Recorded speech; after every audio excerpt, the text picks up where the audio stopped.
Nosso último exemplo aqui, então, eu vou começar por uma técnica inventada por esse senhor aqui, ó, Johann Gustav Kildall, tá? E ele inventou essa técnica aqui, que é um jeito de medir nitrogênio, tá? Há mais de 100 anos, é bem antiga já. E essa técnica é óbvio que ela funciona muito bem, dá um trabalhinho, mas ela funciona muito bem.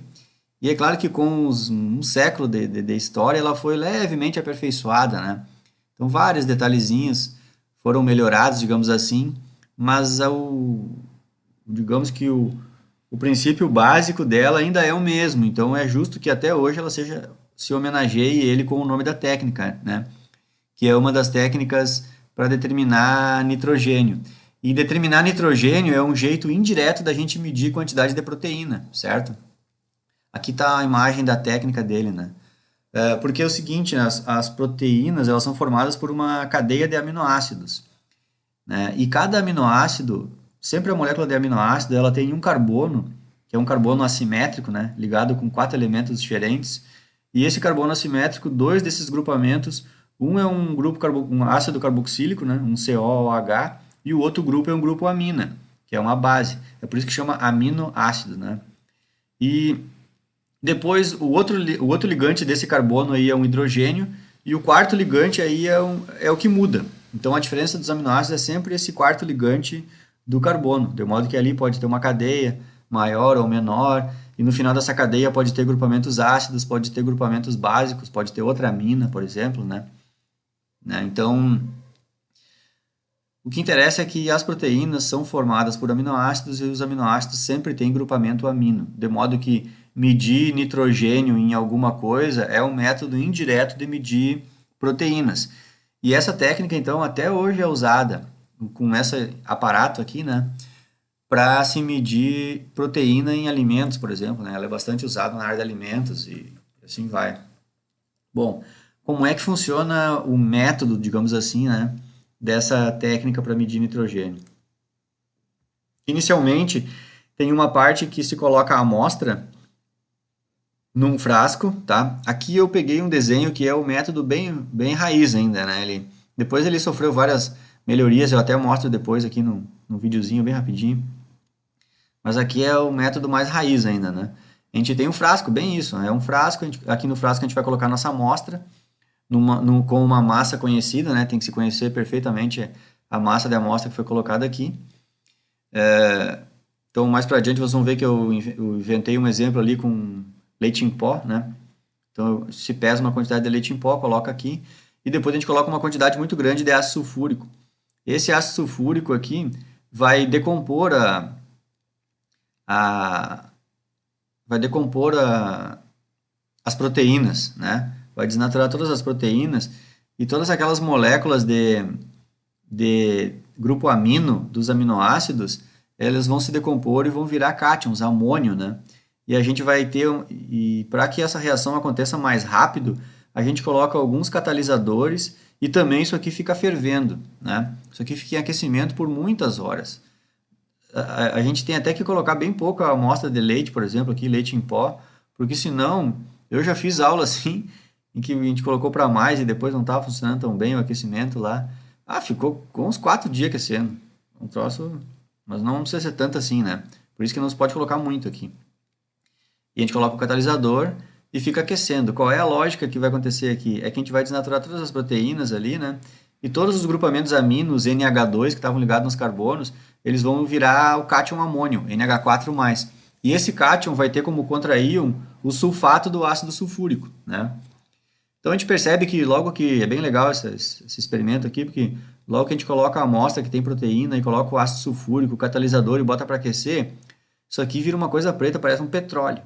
E à medida em que a coisa vai acontecendo, vai acontecendo a reação, lá no final a gente tem uma solução translúcida, assim. Muitas vezes meio esverdeadinha, assim, às vezes levemente amareladinha, né? Mas fica uma solução translúcida, totalmente homogênea, translúcida. Bem diferente de como parecia um petróleo preto, assim, né? No estado intermediário aqui. Bom, seguindo então, logo depois disso, esse líquido, então, nesse líquido aqui, que na real a gente tem que focar que aconteceu com o nitrogênio, né? Nesse líquido aqui, então, o nosso nitrogênio está na forma de NH4+, um cátion, e o contraíon dele é o ácido sulfúrico. Aí nessa etapa aqui, inclusive essa etapa, esse desenho aqui está sendo meio simplório, sabe? Mas essa etapa aqui é uma etapa em que a gente vai jogar o NaOH, mas geralmente a vidraria ela tem toda uma estrutura assim perfeita, de modo que a gente jogue o NaOH e, e quando a gente jogar o NaOH já vai acontecer uma reação que é a seguinte, ó. Jogando o NaOH, esse OH-, o ânion sulfato vai formar contraíon com o sódio. E a gente vai permitir com que a amônia, o NH4, aliás, o cátion amônio, volte a formar amônia. Porque pensem comigo aqui, ó, eu tenho o cátion amônio, NH4+, no ambiente rico em OH-. Então esses OH- aqui vão arrancar o OH+ do amônio. Então o amônio vai deixar de ser NH4+, para voltar a ser amônia, que é NH3. E lembrem, a amônia é extremamente volátil. Quem aqui já foi no laboratório já sabe muito bem que para abrir um frasco de amônia tem que ir para a capela e ligar a exaustão, né? Por isso que eu digo que esse desenho aqui ele é meio tosquinho. Porque, inclusive, a primeira vez que eu fiz isso aqui, quando era aluno, era um troço meio raiz, tipo esse aqui. E eu me lembro até hoje que isso aqui é um erro experimental que tinha. Porque a gente jogava o hidróxido ali e já via o vapor de amônia saindo. Então, ou seja, tu jogou o hidróxido aqui até tu botar a rolha que não fechou direito, e aí tu vê que se tu sentiu o cheiro de amônia aqui no teu nariz, é porque parte do nitrogênio já não seguiu no resto da análise. Já é um erro experimental. Tu tá perdendo o analito, entenderam? Então, nos aparatos mais modernos, tem um jeito que tu injeta hidróxido aqui dentro sem precisar, ele já está sempre lacrado lá. Então vai ter um jeitinho ali que depois eu mostro, numa outra imagem, tá? Eu gosto dessa imagem aqui porque ela é bem didática, né? A sequência em que a coisa aconteceu, tá? E aí nessa etapa aqui a gente aquece a solução e é o mesmo esquema. No método antigão lá, o método raiz lá era aquecido mesmo, né? Com bico de Bunsen, né? Depois inventaram umas chapas e tudo mais. Hoje em dia já é diferente, que eu vou mostrar como é que é. Mas aquece. Aquece a solução para quê? Para favorecer que toda a amônia que vai formar o vapor, né, de amônia, esse vapor de amônia venha, passe por uma tubulação e encontre um condensador. Quando a amônia, o gás amônia encontrar esse condensador, esses vapores, que vai evaporar água também, né, mas também vai evaporar amônia, esses vapores vão condensar aqui e vão pingar num frasco. Nesse frasco aqui a gente tem uma solução com ácido bórico, tá? Ácido bórico é H3BO3, tá?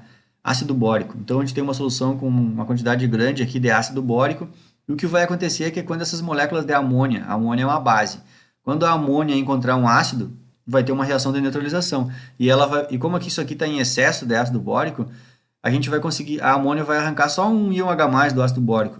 A gente vai formar o borato de amônio, né? Então, percebam que a gente destruiu as proteínas, esse nitrogênio virou um cátion amônio, aí eu joguei NaOH, agora o cátion amônio virou amônia, NH3, a amônia é um vapor, e essa amônia agora encontrou um ácido e agora ela voltou a formar o cátion amônio. Viram? O NH4+ de novo. E aí esse líquido aqui, que é a amônia na forma de cátion, NH4+, esse líquido aqui, a gente coloca ele aqui para fazer uma titulação, tá? E a titulação é feita com um ácido clorídrico padrão. Padrão quer dizer que a gente sabe a concentração dele, né? O standard aqui em padrão. Então quer dizer que o ácido clorídrico então vai reagir com o ácido, com o borato de amônio, e aí ele vai reagir com o amônio na real, né? Porque aí esse cátion amônio aqui, quando encontrar umas moléculas de HCl, cada molécula de HCl vai reagir de novo com o cátion amônio, certo? Então essa é a lógica. Deixa eu só mostrar rapidinho aqui para vocês. Bom, acho que eu não vou conseguir explicar tudo isso aqui em um vídeo só, né? Mas vamos lá, então não precisa fazer com tanta pressa aqui. Deixa eu só mostrar para vocês aqui que eu peguei um videozinho que é de uma prof de IF também. E eu não vou, é claro que eu não vou deixar o vídeo, né? Tá aqui o link do vídeo, ó. Então podem dar uma pausa aí, ó. E tá aqui o link do vídeo. E aí vocês assistam. Ela faz passo a passo o procedimento, tá? Mas eu não vou tocar aqui porque vocês podem ver que o vídeo aqui tem 20 minutos. Eu tinha dado um pause bem no tempo que eu quero explicar. Aqui. Essa parte aqui é uma instrumentação já mais moderninha aqui. Lá no nosso campus a gente tem uma igualzinha isso aqui. Essa instrumentação aqui, eu vou só voltar no meu desenho. é daqui para cá, ó. Tudo que eu falei, tudo que eu falei daqui para cá tá dentro desse aparato aqui. Então, só a única coisa que é separada desse aparelho, mas faz parte do aparelho, é a parte de digestão, que é essa parte aqui, ó. Então, aquele aparelho lá da imagem, ele tem uma parte separada do aparelho que faz só isso aqui, né? E esse tubo aqui que vocês estão enxergando nesse formato, tá aqui o tubo ali, ó. É esse, parece um tubo de ensaio bem gigante aqui, né? É esse tubo aqui, tá? Tem, se eu não me engano, o que tem lá no campus lá, ele tem uma... Esse aqui deve ser igual também, ele tem uma tampa bem grandona, assim, né? Uma rosca, uma tampa de teflon, assim. É bem legal. E aí isso aqui fica lá, faz a digestão e depois a gente vem e traz ele para cá. E aqui, ó, vocês vão ver, esse líquido aqui é o líquido que saiu da digestão. Aquela hora que eu falei que fica que a gente coloca a proteína, isso aqui parece um petróleo, parece um piche de preto, e depois vai aquecendo, aquecendo, aquecendo, e o líquido fica dessa cor aqui, ó. E aí então a professora foi lá, pegou o líquido, colocou aqui, e aí essa parte que eu falei que a gente aquece, na verdade é o seguinte, ó, esse aparelho aqui, ele tem a gente coloca água destilada num reservatório que fica lá atrás. O lado da escola, se não me engano, fica meio do lado aqui o reservatório. Mas tem um reservatório d'água aqui, a gente vê até o nível lá. Tem um negocinho que tu enxerga o nível da água lá. É um reservatório de água.